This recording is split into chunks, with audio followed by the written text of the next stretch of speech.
Здравейте! Ето какво се случва, когато към акумулатор зарежда се с конвенционално зарядно, се включи друг консуматор. Отляво е ампермера, отдясно са волтовете. В момента включвам кружки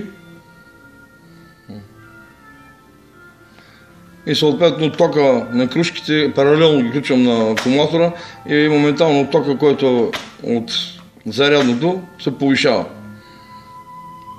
Защото няма как да стане откъде се вземе този ток. Не може да се дърпа от акумулатора. При положение, че имаме зарядно устройство.